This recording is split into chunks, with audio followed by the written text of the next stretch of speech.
Hello everyone, today we are going to study the facial nerve. The facial nerve, as you know, is the seventh cranial nerve. It's a very important nerve for the exams and it has multiple components, many branches, different areas of distribution, and it supplies a variety of structures. Now, let us begin with this picture. This is a schematic diagram of the pons, and this is actually the lower part of the pons. In the upper pons, we will look for the trigeminal nuclei, but because this is the lower pons, we are going to mainly look at the facial and abducent nuclei in the lower pons. Now, this facial nerve does not have a single nucleus, it has multiple nuclei, of which here in the middle you can make out this yellow motor nucleus of the facial nerve. And this motor nucleus supplies motor fibers to the facial nerve, these brown fibers that you can see, and these are meant for the brachial motor structures. That is, they are going to supply muscles derived from the second branchial arch, that is the muscles of the face. As you know, the muscles of the face, that is, which are called the muscles of facial expression, they are derived from the second branchial arch, and this facial nerve is going to supply those muscles of the second branchial arch, that is the muscles of the face. And you can make out that these motor fibers of the facial nerve emerging from this motor nerve nucleus, they are passing posteriorly. Now this is the fourth ventricle and this is the floor of the fourth ventricle. This is the roof of the fourth ventricle. Now this roof is incomplete over here because the roof is completed posteriorly by the cerebellum. So because we have not drawn the cerebellum over here, therefore this appears to be incomplete. But this region is the roof of the fourth ventricle and this is the floor of the fourth ventricle. And in the floor of the fourth ventricle you can see these elevations. These two are the abducent nuclei. So the abducens nuclei are in the floor of the fourth ventricle and the facial nerve overlaps the abducent nucleus in a loop from medial to lateral, and it creates a bulge in the floor of the fourth ventricle that is called the facial colliculus. And now this bend, this acute bend of the facial nerve is called the internal genu of the facial nerve. That means there must be an external genu somewhere along the course of the facial nerve. When there is an external genu, we will come to that later on. But over here you can make out an internal genu of the facial nerve where the facial nerve fibers loop or wind around the abducent nucleus below the floor of the fourth ventricle, forming the elevation which is called the facial colliculus. So this is one nucleus, the motor nucleus of the facial nerve. Then we come to the next nucleus over here, just by the side of the motor nucleus. This is the superior salivatory nucleus. So if you have a superior salivatory nucleus, you must have an inferior salivatory nucleus. So you do have an inferior salivatory nucleus lower down. So superior salivatory nucleus gives fibers to the facial nerve, whereas the inferior salivatory nucleus lower down will give fibers to the glossopharyngeal nerve. So the superior salivatory fibers gives parasympathetic motor fibers, and these parasympathetic motor fibers, because it's a salivatory nucleus, it will go to some salivary glands. So these facial nerve fibers from the superior salivatory nucleus, they will go to the submandibular, sublingual and minor salivary glands, not the parotid. The parotid gland is supplied by the glossopharyngeal nerve from the inferior salivatory nucleus, and the superior salivatory nucleus will supply the sublingual, submandibular and minor salivary glands. So two nuclei of the facial nerve, the main motor nucleus and superior salivatory nucleus. Apart from that, you can see this irritated greenish nucleus over here, this one. And you can see this also gives fibers to the facial nerve. These green fibers to the facial nerve, they are coming from this elevated green nucleus. And this is the nucleus of the tractus solitarius. That is nucleus of the solitary tract.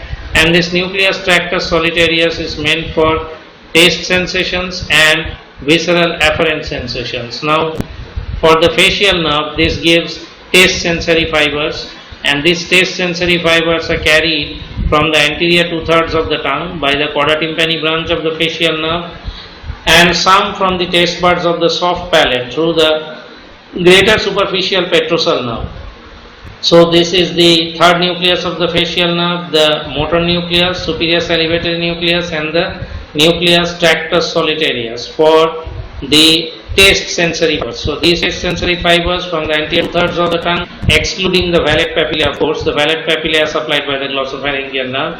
So anterior 2/3 of the tongue except the valette papillae and some taste buds from the soft palate, they are going to send fibers to this nucleus tractus solitarius. Of course, glossopharyngeal nerve taste fibers will also come to the nucleus tractus solitarius, and vagus nerve taste fibers will also come to the same nucleus, nucleus tractus solitarius. So three nuclei of the facial nerve, 1, 2 and 3. Now this is the fourth nucleus. This is the main sensory and the spinal nucleus of the trigeminal nerve. So the main sensory and the spinal nucleus of the trigeminal nerve. Now this elongated blue strip is actually the nuclear group of the trigeminal nerve. So this is the sensory nucleus of the trigeminal nerve. Above here in the midbrain you have the mesencephalic nucleus, in the pons you have the main sensory nucleus, and down through the medulla and upper spinal cord you have the spinal nucleus of the trigeminal nerve. So the trigeminal nerve sensory and spinal nucleus, it also receives fibers from the facial nerve, but the facial nerve is mainly a motor nerve, so these few sensory fibers that are relaying into the trigeminal nerve, where are they going to come from? They are coming from a very small, obscure and not very well defined part, that is a small part within the external auditory meatus. It is supplied by facial nerve and it carries sensations from that supply area along with the auricular branch of the vagus. So auricular branch of the vagus supplies a part of the concha, it supplies a part of the external auditory meatus, that we already know, but in addition facial nerve has also been found to supply some part of the external auditory meatus. Exactly where these fibers are or which part it supplies is not very well defined, but those fibers carrying the sensations from that part of the external ear, they are going to relay in the sensory nucleus of the trigeminal nerve. The main sensory nucleus for the tactile sensations and the spinal nucleus for the pain and thermal sensations. So now you have four sets of nuclei for the facial nerve: the motor nucleus, superior salivatory nucleus, the nucleus of the tractus solitarius, and the spinal nucleus of the trigeminal nerve. Now let us see what happens to the facial nerve. In this diagram we have a better schematic, a more easier schematic of the lower pons, and in this section of the lower pons you can see the facial nerve motor nucleus over here, and from this motor nucleus you can see the fibers of the facial nerve looping around the abducent nerve nucleus, forming the internal genu, and this is the floor of the fourth ventricle where this facial nerve loop is going to form the facial colliculus. So this is a section of the lower pons, and you can see that the pons has been divided into a anterior part, that is the basilar part of pons, and a posterior part, that is the tegmentum of the pons. Now in the basilar part of the pons you can see these small dots. These are the pontine nuclei, these small dots, and you can see these transverse fibers going through these dots. These are the transverse pontocerebellar fibers, and these pontocerebellar fibers are going across the pontine nuclei, across these descending fibers of the corticospinal tract. These larger circles, these are actually descending fibers of the corticospinal and corticonuclear tracts, and these transverse pontocerebellar fibers are going to go through all this, and they are going to go into the cerebellum through the middle cerebellar peduncle. So this band over here is the middle cerebellar peduncle, and the transverse pontocerebellar fibers are going into the cerebellum through the middle cerebellar peduncle. Now among the other features in the midline you can see the medial longitudinal fasciculus, tectospinal tract, and the rubrospinal tract, and you can make out some of the lemnisci or ascending sensory tracts, of which over here you can make out the medial lemniscus and you can make out the spinal lemniscus. Now the medial lemniscus consists of second order neurons of the dorsal column, that is tract of Gall and Budak, that is they are coming from the nucleus gracilis and nucleus cuneatus, the second order fibers. After crossing over to the opposite sides, that is the lemniscal decussation, over here these are the fibers of the medial lemniscus. And the spinal lemniscus, these are the medial, trigeminal, spinal and lateral lemniscus. And the spinal lemniscus are ascending fibers of the spinothalamic tracts. Now just as these medial lemniscal fibers, they carry tactile, pressure and vibration senses, this spinal lemniscus carries the pain and thermal sensations, that is the spinothalamic tracts, the ventral and lateral spinothalamic tracts, they carry the pain and thermal sensations. Now the lemnisci in the upper pons, in addition you would have a trigeminal lemniscus and you would have a lateral lemniscus. Right now you are not getting the trigeminal lemniscus because you have not come to the main sensory and nuclei of the trigeminal nerve. So in the upper pons you would get the sensory and motor nuclei of the trigeminal nerve, and you would see the formation of the trigeminal lemniscus properly.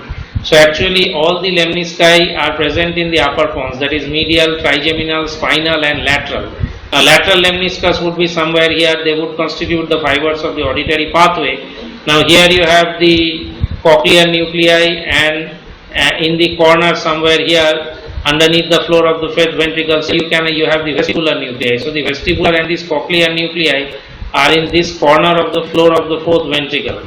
And over here you can see some fibers of the inferior cerebellar peduncle. These are actually coming up from the medulla oblongata. So because this is the lower pons, this is also the pontomedullary junction.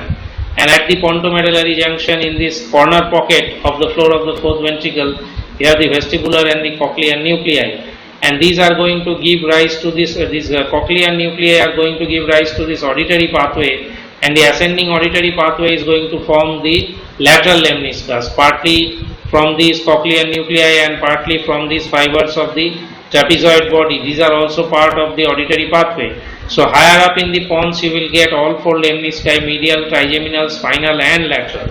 You are not getting them all now. But anyway, this diagram I am not showing you for all that. We are actually interested in this facial nerve, the motor nucleus of the facial nerve for the branchial arch fibers, and the superior salivatory nucleus, a small one here, the spinal nucleus covered by the spinal tract, and the nucleus of the tractus solitarius, it is not shown in this diagram.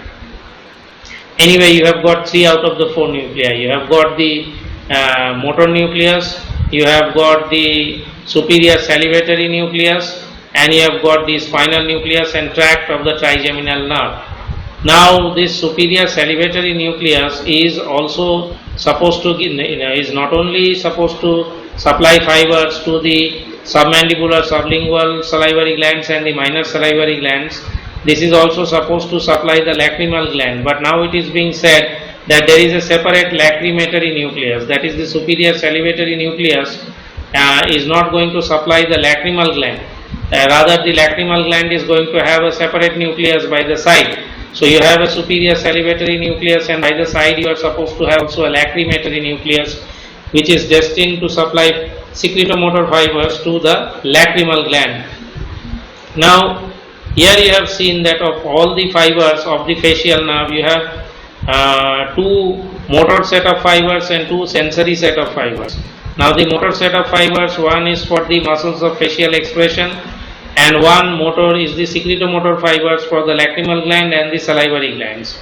And of the sensory fibers, one is for taste sensation from the tongue and soft palate, and one afferent is from general sensations going to the nucleus of the trigeminal nerve. So 2 afferents and 2 efferents. The point is the motor, the facial nerve, it has a motor root and it has a sensory root. Now the sensory root is not present. The sensory root does contain the afferent taste sensations, but the sensory root also contains sensations going to this trigeminal nerve nucleus, and the sensory root also contains the secretomotor fibers. These secretomotor fibers that are parasympathetic efferent, they are also passing through the sensory root of the facial nerve, whereas the motor root of the facial nerve is meant purely for the facial muscles. So this motor root of the facial nerve is meant for the facial muscles, and the sensory root contains both the taste sensation fibers, the general sensation fibers, as well as the parasympathetic efferent fibers for the salivary and lacrimal glands.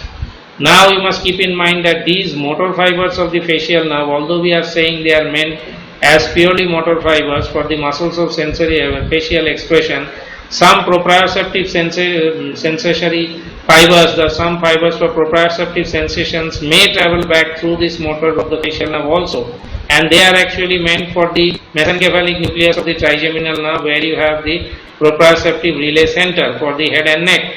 So these muscles of facial expression, apart from motor nerve fibers, they do have a sensory component which is proprioceptive in nature, and those proprioceptive fibers may travel back through the motor root of the facial nerve. So motor root is never totally motor, it is partially sensory. Sensory root is never totally sensory, it is always partially motor. So these motor nerves and sensory nerves, they are broad generalizations. Even in a motor nerve you have some sensory fibers, and even in a sensory nerve you may have some motor fibers. That is what I want to say. Now here we come to the exit of the facial nerve from the brain stem or from the brain. So here you have seen that the facial nerve is, after looping around the abducens nucleus and creating this facial colliculus in the floor of the fourth ventricle, the facial nerve is going to come out through the ventral surface or the anterior surface of the brain stem. And where does it emerge from the brain stem? It emerges here. Here you can see that the facial nerve is emerging on a groove between the pons and the medulla. So this is the pons, this is the medulla oblongata, and this is the groove between the pons and the medulla, and you can see a number of cranial nerves emerging from over here. This is the pyramid over here, this is the median fissure, anterior median fissure, and in the lower part of the anterior median fissure in the medulla you can see the pyramidal decussation, and in this part the anterior median fissure is partly obliterated because of this pyramidal decussation, and this actually is the pyramid, the bulging of the pyramidal fibers. And between the pyramid and the pons you have the emergence of the abducens nerve. Lateral to the pyramid you have the, here you have the anterior median fissure, here you have the anterolateral sulcus, and between the pyramid and the olive, this ovoid structure is the olive, and between the pyramid and the olive you have the rootlets of the hypoglossal nerve emerging. So you have the hypoglossal nerve rootlets between the pyramid and the olive, and between the posterolateral sulcus, that is between the pyramid and the inferior cerebellar peduncle, you have the glossopharyngeal, vagus and accessory nerves. So this is the glossopharyngeal nerve, this is the vagus nerve, this is the accessory cranial part of the accessory, and you have the spinal part of the accessory. And you can make out that the facial nerve and the vestibulocochlear nerve, they emerge between the pons and the olive. So the olive part of the medulla and the pons, between them you have the emergence of the facial and vestibulocochlear nerves. Of the facial nerve you can see there is a motor root and there is a sensory root. The motor root is very fat, it is thick. The sensory root is quite slender, and the motor root is medial, M for M, motor for medial. Again you contrast with the trigeminal nerve over here emerging between the pons and the middle cerebellar peduncle. It also has a motor and a sensory root. Again here motor is medial, M for M. And in the trigeminal nerve the sensory root is larger, the motor root is smaller. In the facial nerve the motor root is larger, the sensory root is smaller. So this is a very important difference. So now you have seen the abducens nerve, facial nerve, vestibulocochlear nerve, 9th, 10th, 11th nerve, and the 12th or hypoglossal nerve. Now in the pons this is the basilar sulcus, and this is the middle cerebellar peduncle, this is the trigeminal nerve. Above the pons this is the midbrain, this is the crus cerebri, or the two from the crura cerebri. Medial to the crus cerebri you have the emergence of the oculomotor nerve. Lateral to the crus cerebri you have the emergence of the trochlear nerve.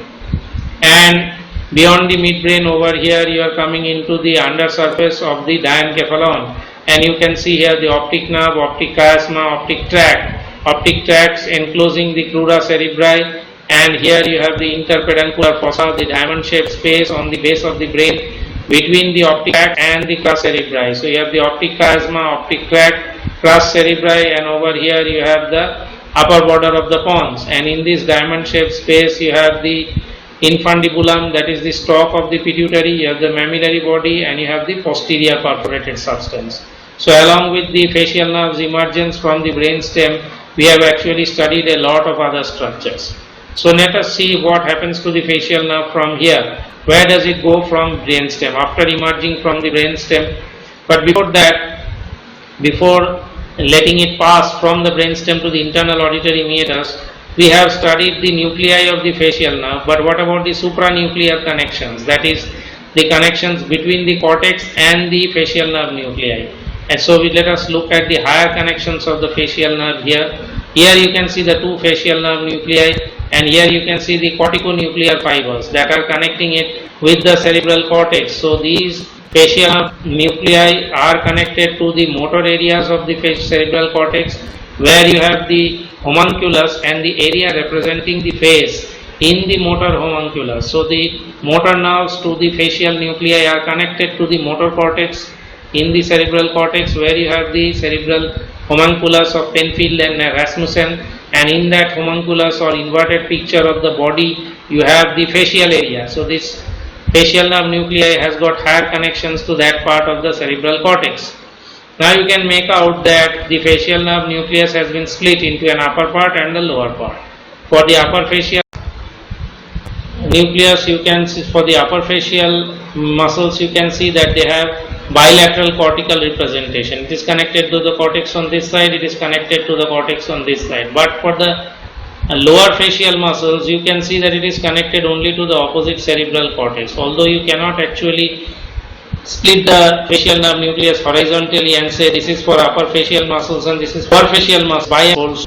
So the upper facial muscles, to repeat, have got a bilateral cortical representation, and the lower facial muscles have got a unilateral and opposite cortical representation. That means that if you have a lesion over here, that is a supranuclear upper motor neuron lesion, you are going to have a paralysis of the lower face on the opposite side, and the upper facial muscles, because of the bilateral cortical innervations, they are going to escape. On the other hand, if you have a nuclear or an intranuclear lesion, that is a lower motor neuron lesion, then you are going to have a paralysis of upper as well as the lower facial muscles on the same side. So the upper facial nerve, the supranuclear lesion of the facial nerve and the intranuclear lesion of the facial nerve is quite different. So if you have a cerebral stroke in the supranuclear pathway, where you have the damage to the corticonuclear as well as the corticospinal fibers, you are going to have a facial paralysis along with hemiplegia. Whereas if you have an intranuclear lower motor neuron paralysis at the pons or below in the course of the facial nerve, usually this is not accompanied by hemiplegia because these are not actually pyramidal tract lesions, but you will have a lower motor neuron type paralysis or a paralysis of upper as well as lower face on the same side. So actually cerebral stroke cases usually are associated with upper motor neuron paralysis of the facial nerve as well as corticospinal tract paralysis. And these nuclear and intranuclear lesions, although you can have isolated stroke at the level of the brainstem, you can have brainstem strokes, but here you will be able to understand that it is a problem in the brainstem because apart from the facial nerve, you will have many other features of the brainstem lesion. However, for the exam purpose, you have to be able to write something about upper motor neuron facial nerve lesion and lower motor neuron facial nerve lesion. Now here we are going beyond the brainstem, and after emerging from the brainstem between the pons and the olive, the facial nerve is going to go into the internal auditory meatus or internal acoustic meatus over here. So this is the course of the facial nerve from the brainstem, from the pontomedullary junction to the internal acoustic meatus, and on entering the internal acoustic meatus, it does enter along with the vestibulocochlear nerve and the internal the labyrinthine artery. So there are blood vessels and there is the eighth nerve along with the facial nerve which is entering the internal acoustic meatus. And after going into the internal acoustic meatus, it crosses over the vestibule of the inner ear. So it crosses over the utricle and saccule, and it crosses over the internal ear and reaches the middle ear. It passes back to the roof and the posterior wall of the middle ear, and where it makes a posterior bend, that is the external genu of the facial nerve, and there you have a swelling of the facial nerve which is the geniculate ganglion. So into the internal auditory meatus, looping over the internal ear, coming into the middle ear, passing over the roof and the posterior wall of the middle ear, and then descending vertically down. So after passing over the roof and posterior wall of the middle ear, the facial nerve is descending down through the facial canal, and where it is bending from the roof to the posterior wall, at that point we call it the external genu, and there you have the swelling of the geniculate ganglion. Now from that geniculate ganglion you have the emergence of a very important nerve, the greater superficial petrosal nerve. Now this greater superficial petrosal nerve carries secretomotor fibers, and these secretomotor fibers are meant for the lacrimal glands and for the minor salivary glands and the glands of the nose, glands of the nasal cavity, palate, and some part of the oral cavity as well. So this greater superficial petrosal nerve, it joins with the deep petrosal nerve to form the nerve of the pterygoid canal, and after forming the nerve of the pterygoid canal, it opens into the pterygopalatine fossa and relays in the pterygopalatine ganglion, which here is hanging from the maxillary nerve.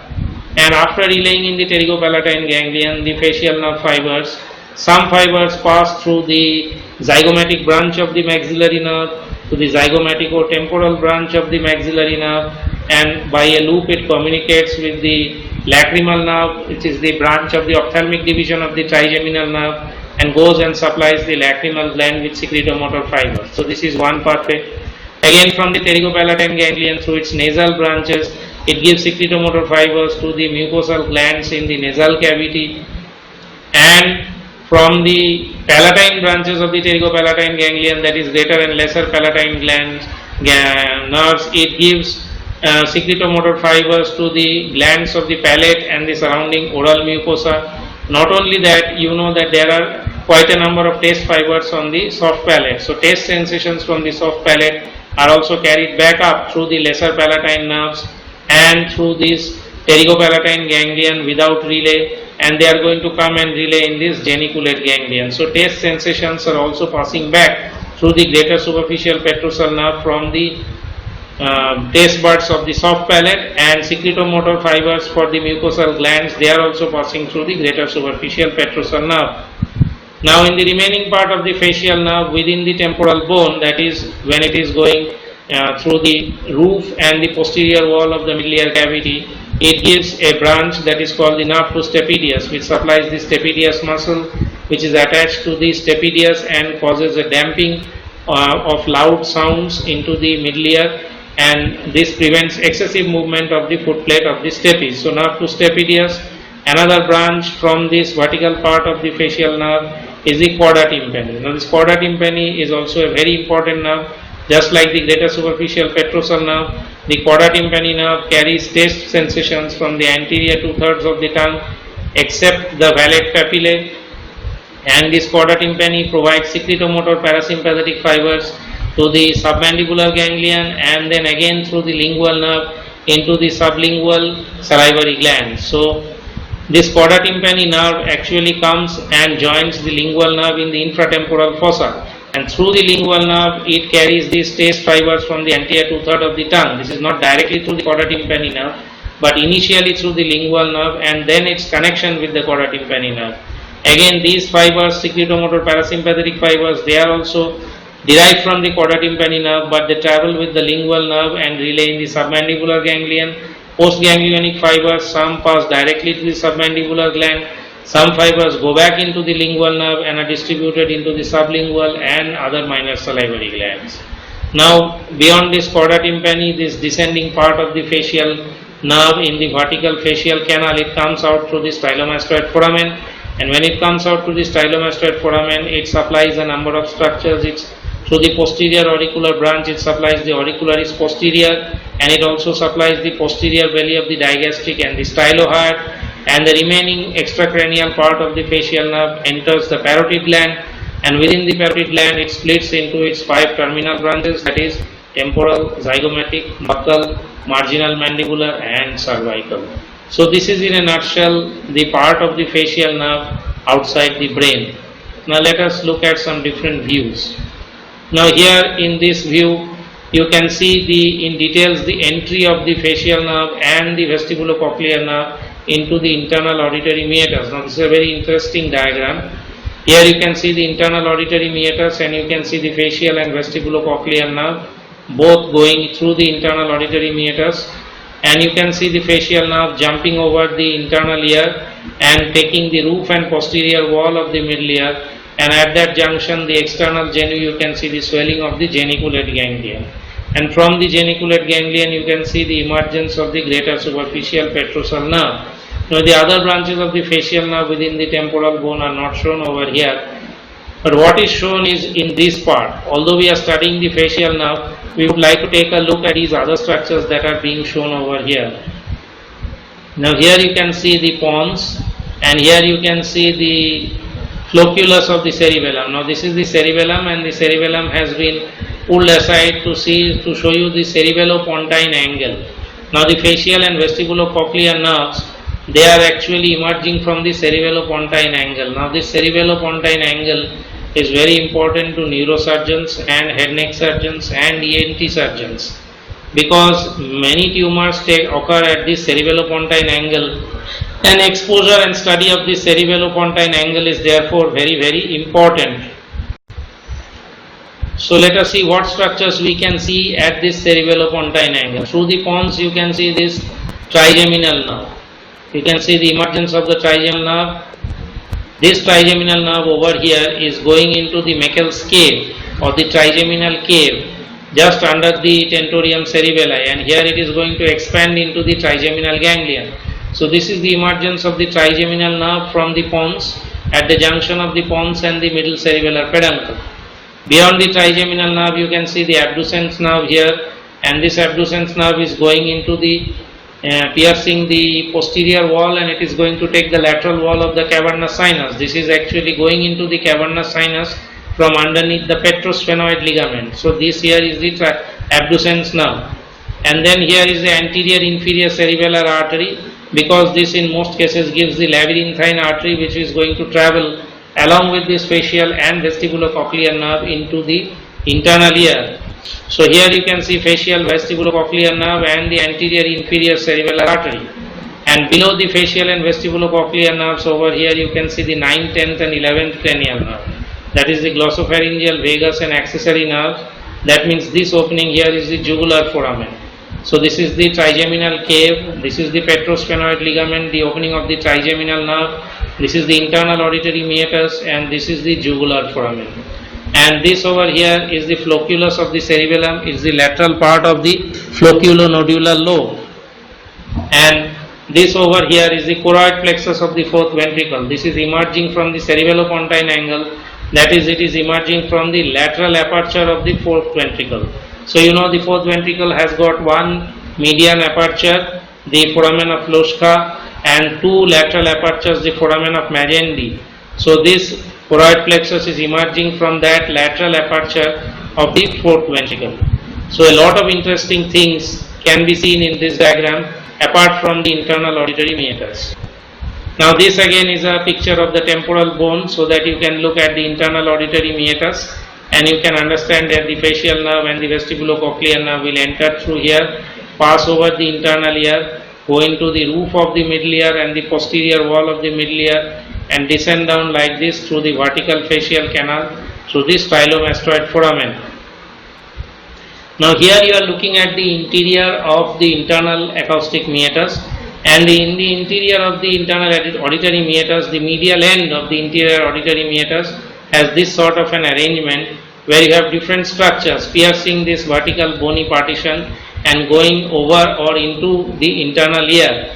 So this here is the anterior portion, this here is the posterior portion. You can see that this vertical partition is divided into two by a horizontal or a transverse crest. So you have an upper segment, you have a lower segment, and in the upper segment anteriorly you have an area for the entry of the facial nerve, posteriorly you have an area for the superior division of the vestibular nerve, and in the lower segment anteriorly you have this area for the entry of the filaments of the cochlear nerve. This is a spiral tract, and it's a perforated spiral tract, and posteriorly you have an area for the inferior division of the vestibular nerve and another opening behind for the foramen cingulare. So the superior division of the vestibular nerve, inferior division of the vestibular nerve, foramen cingulare and the cochlear nerve, these are entering through these respective openings, and the facial nerve is opening through this opening, this anterior opening in the upper segment, and this vertical partition between the facial nerve entry point and the entry for the superior vestibular nerve is also known as the Bill's bar, this partition. Now schematically over here, to memorize this is the transverse crest, this is the upper segment, this is the lower segment, and this is the vertical Bill's bar. Anteriorly you have the 7th cranial nerve, you represent it by 7-up, and below you have the cochlear nerve, you represent it by Coca-Cola. So 7-up and Coca-Cola, 7th cranial nerve, facial nerve here, cochlear division of the vestibulocochlear nerve, Coca-Cola over here, superior vestibular nerve over here, inferior vestibular nerve over here, and what in addition you might quote is the foramen cingulare. Now this divisions of the vestibular and cochlear nerve we will not go into in this program, we will study it some other time. But we are going to take a look at the inside of the temporal bone through vertical sections, That is actually we are looking at the interior of the middle ear. So in the interior of the middle ear we are going to look at a picture of the medial wall of the middle ear cavity, we are going to look at a picture of the lateral wall of the middle ear cavity, and we are going to take a look at the picture of the posterior wall of the middle ear cavity, because you see you have part of the facial nerve on the medial wall of the middle ear cavity, you have part of the facial nerve which is visible better from the lateral wall of the middle ear cavity, and a part of the facial nerve which is better seen from the posterior wall of the middle ear cavity. Now if you look at the medial wall of the middle ear cavity, here you can see the prominence of the lateral semicircular canal, and here you can see the facial nerve which has entered through the internal acoustic meatus and jumped over the internal ear and come to the roof and posterior wall of the middle ear, and here it is on the roof of the middle ear cavity, it is making a bend and it is passing posteriorly, and at this bend on the roof of the middle ear cavity you have the geniculate ganglion, and from this geniculate ganglion you can see the emergence of the greater superficial petrosal nerve which is resting on the tegmen tympani, which you have studied in the temporal bone. So you can see the course of the facial nerve in the roof of the middle ear cavity, in the posterior wall of the middle ear cavity, and underneath the eminence of the facial canal or the prominence of the facial canal, you can see the foot plate of the stapes, and you can see the prominence of the basal turn of the cochlea. So this huge structure over here is called the promontory. It is the prominence of the basal turn of the cochlea, and this is the round window. Over here is the oval window, and over here is the round window. The round window is blocked by the secondary tympanic membrane, and you can make out anteriorly the canal for tensor tympani and the canal for the auditory tube, and you can make out the carotid canal over here. So canal for tensor tympani, canal for auditory tube, carotid canal, and over the promontory you can make out the ascendance of the tympanic branch of the glossopharyngeal nerve and its expansion to form the tympanic plexus. From the tympanic plexus again you will have the lesser superficial petrosal nerve which will pass lateral to the greater superficial petrosal nerve here, but that is not shown in this picture. But you have the tympanic branch of the glossopharyngeal nerve expanding into the tympanic plexus over the promontory of the middle ear, and you have the facial nerve in the roof and the posterior wall of the middle ear cavity, and in the posterior wall of the middle ear cavity you can see this nerve to stapedius, and you can see the stapedius has gone muscle and gone and get attached to the neck of the stapes. So you have the neck of the stapes, you have the foot plate of the stapes, and you have the two crura of the stapes over here. So to the neck of the stapes you have the attachment of the stapedius muscle, and this is the nerve to stapedius, which you can see in this diagram. Now we are going to take a look at the lateral wall of the middle ear cavity. So in the lateral wall of in the medial wall of the middle ear cavity you saw the nerve to stapedius. In the lateral wall of the middle ear cavity you can see the rest of the facial nerve. So the facial nerve got cut over here, and we have recovered the facial nerve here. You have the rest of the facial nerve here descending to the facial canal. And along the lateral wall of the middle ear you have the next branch of the facial nerve, that is the chorda tympani nerve. And you can see the chorda tympani nerve is going through a submucosal tunnel between the malleus and incus, and it is going over the handle of the malleus and it is disappearing somewhere here. It is going to exit the temporal bone through the petrotympanic fissure. And in the lateral wall of the middle ear cavity again you can see the canal for tensor tympani and the tendon of the tensor tympani attached to the handle of the malleus, the canal for the auditory tube, the carotid canal, you can see the malleus and the incus, and you can see the incudo-malleolar joint, and you can see the lenticular process of the incus which will articulate with the cup on the head of the stapes. So this is the lateral view of the middle ear cavity. So we have seen both a medial wall of the middle ear cavity with the facial nerve, we have seen the lateral wall of the middle ear cavity with the facial nerve, and now we are going to look at the posterior wall of the middle ear cavity. So here in the posterior wall of the middle ear cavity, again you can see the facial nerve where it is going from the roof to the posterior wall of the middle ear cavity. And here again you can see the promontory, you can see the tympanic branch of glossopharyngeal nerve, tympanic plexus, and now you can see the lesser superficial petrosal nerve. You could not see the lesser superficial petrosal nerve in this diagram. You could only see the greater superficial petrosal nerve arising from the facial nerve. But now you can see the lesser superficial petrosal nerve which is arising from the tympanic plexus and is a part of the glossopharyngeal nerve. So again you have the facial nerve passing through the facial canal, And you can see that along the lateral wall of the middle ear cavity, it gives the chorda tympani nerve, and along the medial wall of the middle ear cavity, it gives the greater superficial petrosal nerve, and it gives the greater superficial petrosal nerve, geniculate ganglion, and therefore this geniculate ganglion and greater superficial petrosal nerve is not seen yet, but you can see the lesser petrosal nerve and the chorda tympani nerve. So this is a posterior view of the middle ear cavity, and over here you can see the opening of the mastoid antrum, that is the adductus to the mastoid antrum, which is the largest of the mastoid hair cells. So let us now look at this schematic. Again, this schematic will show you the different nuclei of the facial nerve. You have the motor nucleus, the superior salivatory nucleus, the spinal nucleus of the trigeminal nerve, and the nucleus tractus solitarius, all the different fibers coming into the internal auditory meatus, the genu, the geniculate ganglion, greater superficial petrosal nerve, the parasympathetic component relaying into the pterygopalatine ganglion, fibers going along the zygomatic nerve into the lacrimal gland, and fibers going to the glands of the palate, taste fibers from the soft palate also coming back through this. And in the vertical part of the facial nerve in the middle ear cavity, you can see the nerve to stapedius. What you can make out is, although the facial nerve gives the greater petrosal nerve, the facial nerve also does have a communicating branch with the otic ganglion, which is actually the territory of the glossopharyngeal nerve. Again, from the facial nerve, you can see this chorda tympani nerve taking taste fibers from the anterior two-thirds of the tongue except Barrett papilla, and supplying parasympathetic secretomotor fibers through the submandibular ganglion to the submandibular and sublingual glands.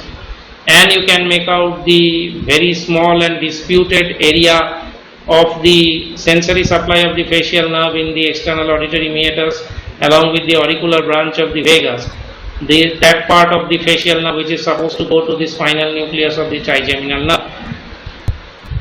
So again, in this diagram you can see the different functional components of the facial nerve. You can see the motor component of the facial nerve over here, and a smaller sensory component and the geniculate ganglion. And again you can make out that from the geniculate ganglion you do have, through the lesser superficial petrosal nerve, you do have a small communication between the facial nerve and the otic ganglion, that is a communication between the facial and glossopharyngeal nerves. And in the extracranial part of the facial nerve, when the facial nerve has come out of the stylomastoid foramen, you can see the different branches of the facial nerve in the face. Immediately on coming out of the stylomastoid foramen, it gives a posterior auricular branch which supplies the auricularis posterior muscle attached to the pinna, and it supplies the posterior belly of digastric and stylohyoid. And then the facial nerve enters the parotid gland, it splits up into temporal, zygomatic, upper buccal, lower buccal, marginal mandibular and cervical branches. And in this picture you can also see the sensory nerve. These are all motor branches of the facial nerve for the muscles of facial expression. In the same picture you can see the sensory supply of the face from the trigeminal nerve. From the ophthalmic division you have the supraorbital, supratrochlear, lacrimal, infratrochlear, external nasal. From the maxillary division you have infraorbital, zygomaticofacial, zygomaticotemporal. From the mandibular division you have auriculotemporal, you have buccal, you have mental. So these nerves are the sensory branches from the trigeminal nerve, and these green ones are the motor branches from the facial nerve. So if you have nerve supply of the face as a theory question in the exam, you have to write a lot. You have to mention all these sensory branches, and you have to mention all these motor branches also, or both from the trigeminal and from the facial. Only if you are asked about the sensory nerve supply of the face, then you will mention about the trigeminal nerve and the great auricular nerve from the cervical plexus supplying the angle of the mandible. Now here, from the extracranial part of the facial nerve, we have a distribution of the supply to the individual muscles. You can see the posterior auricular branch of the facial nerve has supplied the auricularis posterior and the occipital belly of the occipitofrontalis. Apart from that, it supplies the posterior belly of the digastric and the stylohyoid. And within the parotid gland, the facial nerve has split into its 5 constituent branches: temporal, zygomatic, upper buccal, lower buccal, marginal mandibular and cervical. And you can make out that the temporal branch of the facial nerve supplies auricularis anterior, superior, frontalis, orbicularis oculi, corrugator upper part of orbicularis oculi and the corrugator supercilii, and the Zygomatic branch of the facial nerve supplies the lower part of the orbicularis oculi. The superficial buccal branch not shown here supplies the procerus. Of the deep buccal, the upper buccal branch supplies the muscles of the upper lip, zygomaticus major, minor, and the muscles of the nose. The lower buccal branch supplies the buccinator and the orbicularis oris. The marginal mandibular supplies the muscles of the lower lip and the risorius, and the cervical branch of the facial nerve supplies the platysma. But all this you have already studied when you have studied the face. So here we have a generalized picture of the features you can get in a facial nerve paralysis. Of course, this is lower motor neuron facial paralysis. Upper motor neuron facial paralysis, the upper facial muscles will escape. Not only that, upper motor neuron facial paralysis is rather mild. It is not so severe and disabling, but lower facial nerve paralysis is rather severe and it is quite a big disability. So, lower facial nerve paralysis, if you get, you will have absence of wrinkling of the forehead, you have the drooping of the eyelid, dry eye due to the denervation of the lacrimal gland, and the exposure of the eyelids. If you don't have denervation of the lacrimal glands, you can have irritation and excessive tear secretion. If you have a lower lesion of the facial nerve, if you have an extracranial lesion of the facial nerve, or a lesion of the facial nerve within the facial canal, that is just in the stylomastoid foramen, that is which we call the Bell's palsy, that is the lower motor neuron of the facial nerve. Due to damage to the facial nerve within the stylomastoid foramen, you have Bell's palsy, and when you have Bell's palsy, you can have drooping of the eyelids. You don't have exactly a severe ptosis because the levator palpebris superioris is supplied by the oculomotor nerve, but because of the weakness of the orbicularis oculi, you do have a droopy eyelid, and because of the absence of blinking, you have irritation of the cornea and you can have excessive tears. Whereas if you have a higher lesion and you have a lacrimal gland denervation, then you are going to have a dry eye. Now in the facial weakness, the different skin lines, that is the nasolabial furrow and all other folds within the face, they are going to be accentuated. So the facial paralysis will lead to drooping and accentuation of all the skin folds of the face. So you have a drooping of the corner of the mouth, and if you have an injury of the facial nerve within the stylomastoid, within the facial canal, it depends on how high the injury is. If the injury is proximal to the, say, chorda tympani nerve, then you are going to have an impaired taste sensation, you are going to have a dry mouth because the submandibular and sublingual and minor salivary glands will be denervated. So it depends on how high the lesion is. If in the facial canal you have a higher lesion, then the nerve to stapedius will be affected, and then you will have a paralysis of the stapedius leading to hyperacusis, that is sensations of excessively loud sounds, because the damping effect on the foot plate of the stapes will be lost. So even within the facial canal, if you have a lower motor neuron paralysis, it depends on how high the injury goes, whether it goes as high as the chorda tympani nerve and it affects the territory of the chorda tympani nerve, whether it goes still higher and affects the nerve to stapedius and causes the hyperacusis, or if it is close to the stylomastoid foramen and only the muscles of the face, they are paralyzed and weakened. It depends on the site of the lesion, even in extracranial paralysis of the facial nerve.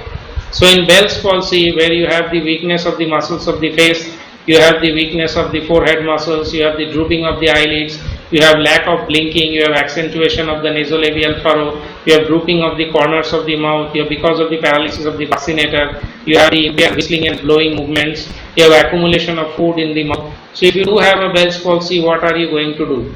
Many cases recover spontaneously. Many cases, if they are due to a supposed to be due to a viral infection, due to herpes, you can give some antiviral drugs in to suppress some of the presumptive inflammation of the facial nerve within facial canal. So steroids and anti-inflammatory drugs, some amount of antiviral drugs in suspected herpes zoster infections. These are the basic treatments for Bell's palsy, and some amount of physiotherapy. If all is lost and even after say 6 weeks or 8 weeks or 10 weeks there is no improvement, at a later stages when the full extent of the paralysis is known and the contractures of the face set in, nothing more can be done. Some amount of function can be recovered by plastic surgery, by balancing the muscle, tensing some parts of the face, by putting suppressing of the eyelids partially to correct the ptosis and the drooping. All these amounts of facial reorganization by plastic surgery can be done as a last resort in the management of Bell's palsy. I think I have already taken up much of your time. Do go through the facial nerve in your book. It is not an easy nerve to master, but the trigeminal nerve and the facial nerve are vital.